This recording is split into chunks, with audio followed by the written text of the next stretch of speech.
देश के सबसे बड़े प्राइवेट बैंक एचडीएफसी बैंक क्या डूब जाएगा?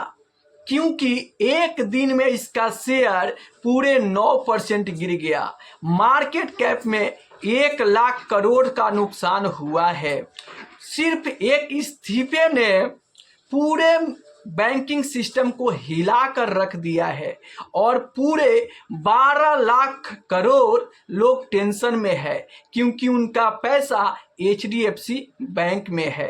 तो अगर आपका भी पैसा एचडीएफसी बैंक में है तो आपको क्या करना चाहिए, क्या नहीं करना चाहिए, चलिए सब कुछ मैं आपको इस वीडियो में बताऊंगा। उससे पहले अगर आप मेरे चैनल पर पहली बार आए हो तो चैनल को सब्सक्राइब कर लीजिए, बेल आइकन दबा दीजिए ताकि इसी तरीके का नई नई जानकारी आपको मिलता रहे। चलिए हम वीडियो को शुरुआत करते हैं और आपको क्यों एचडीएफसी बैंक का शेयर गिर रहा है आपको बताते चलता हूं। तो देखिए यहां पर हाल ही में एचडीएफसी बैंक के चेयरमैन अतनु चक्रवर्ती ने नैतिक मूल्य और सिद्धांतों का हवाला देते हुए अचानक इस्तीफा दे दिया है। इस खबर के कारण निवेशकों में घबराहट, पैनिक फैल गई, जिसके कारण इसका शेयर लगभग 9% गिर गया और निवेशकों की मार्केट वैल्यू में 1 लाख करोड़ से ज्यादा की कमी आई है। अब ये नुकसान किनको हो रहा है? देखो, जो लोग एचडीएफसी बैंक का शेयर खरीदे थे उनको ये नुकसान हो रहा है। तो अब ऐसे में जो लोग शेयर खरीदे हैं उनको नुकसान हो रहा है। जो म्यूचुअल फंड कंपनी इस बैंक का शेयर खरीदी थी उनको भी नुकसान होगा। अब मान लो कि कोई म्यूचुअल फंड, जैसे अगर मैं पारंपरिक म्यूचुअल फंड की बात करूं तो उनका एक्सपोजर एचडीएफसी बैंक के शेयर में 10.2% का है, आप स्क्रीन पर देख सकते हो। वहीं पर यूटीआई म्यूचुअल फंड की बात करूं तो 9.1% का है। एसबीआई बैंक की मैं बात करूं, एसबीआई म्यूचुअल फंड की, तो 8.1% का एक्सपोजर है। आईसीआईसी म्यूचुअल फंड में भी 6.7% का है और एचडीएफसी म्यूचुअल फंड में भी 5.9% का है और निप्पॉन इंडिया म्यूचुअल फंड में यहाँ पर आप देखोगे तो 5.8% है। कोटक महिंद्रा म्यूचुअल फंड में भी 4.7% का एक्सपोजर है। तो बहुत सारे म्यूचुअल फंड ने भी एचडीएफसी बैंक में अपना एक्सपोजर रखा था, तो वैसे म्यूचुअल फंड वालों को भी नुकसान होगा। अब जानना यह है कि एचडीएफसी बैंक में क्या पैसा डूब जाएगा? तो देखो, एचडीएफसी बैंक में अगर आपका पैसा है तो आपको क्या करना चाहिए, क्या नहीं करना चाहिए, चलिए मैं आपको इस वीडियो में आगे बताऊंगा। उससे पहले मैं आपको बता दूं कि यहां पर एचडीएफसी शेयर में लगातार गिरावट के कारण आरबीआई को भी एक्शन लेना पड़ा है और आरबीआई ने भी यहां पर आप देख सकते हो कि आरबीआई ने केके मिस्त्री को 3 महीने के लिए अंतरिम चेयरमैन नियुक्त किया है और आरबीआई ने यह साफ शब्दों में कहा है कि बैंक के कामकाज और लिक्विडिटी की स्थिति संतोषजनक है। यानी एचडीएफसी बैंक में आपका पैसा है, मान लो कि आप कैश में रखे हो यहाँ पर या फिर एफडी करा के रखे हो, तो आपका पैसा बिल्कुल सेव और सुरक्षित है। आप जब चाहो जैसे चाहो आप निकाल सकते हो। आपको बिल्कुल भी टेंशन लेने की और घबरा कर यहाँ पर पैनिक करने की जरूरत नहीं है, क्योंकि यहाँ पर देखो आरबीआई है तो आपको टेंशन नहीं है। फिर भी अगर आप चाहते हो कि आपका पैसा पर डबल सिक्योरिटी बना रहे तो आप ये काम करो।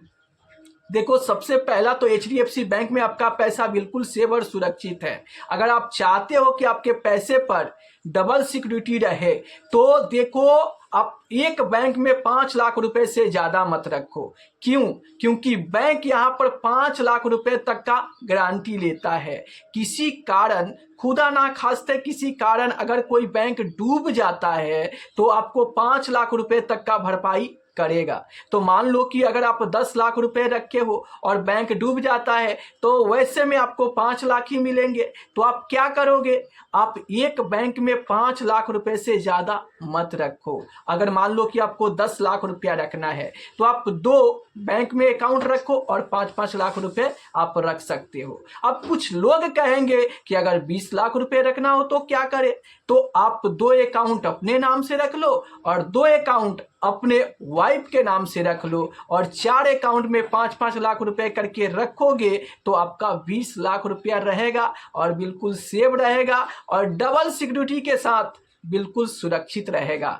अगर किसी कारण बैंक डूब भी जाता है तो आपको पूरा के पूरा पैसा 5 लाख नहीं बल्कि 20 लाख रुपए भी मिल जाएंगे, क्योंकि 4 अलग अलग बैंक में है और डूबे तो आपका पैसा मिल जाएगा।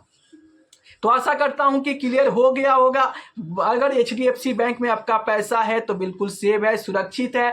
HDFC बैंक डूबने वाला नहीं है, जो लोग शेयर खरीदे हैं उन्हीं को नुकसान हो रहा है। अब चलिए, आज के मेरे सुबह वाले वीडियो पर एक सवाल आया था, वो आप स्क्रीन पर देख सकते हैं। ये सवाल पूछे हैं कि ये स्मॉल कैप में इन्वेस्ट करने का टाइम सही है। तो देखिए, अगर आप स्मॉल कैप फंड में इन्वेस्ट करना चाहते हैं तो आप अपने आप से कुछ सवाल पूछिए कि आप कितने साल के लिए इन्वेस्ट करना चाहते हैं। अगर आप कम से कम 7 साल के लिए यहाँ पर इन्वेस्ट करना चाहते हैं तभी आपको स्मॉल कैप फंड में इन्वेस्ट करना चाहिए, क्योंकि अगर आप ये सोचते हो कि मैं स्मॉल कैप में इन्वेस्ट करके और 1 साल 2 साल 3 साल में बहुत बड़ा पैसा बना लूँगा तो आप गलत फहमी में हो। इसलिए आपको स्मॉल कैप फंड में जब भी इन्वेस्टमेंट करें तो लंबे समय के लिए इन्वेस्टमेंट करें। और रही बात कि क्या स्मॉल कैप में इन्वेस्ट करने का सही समय है, तो बिल्कुल सही समय है।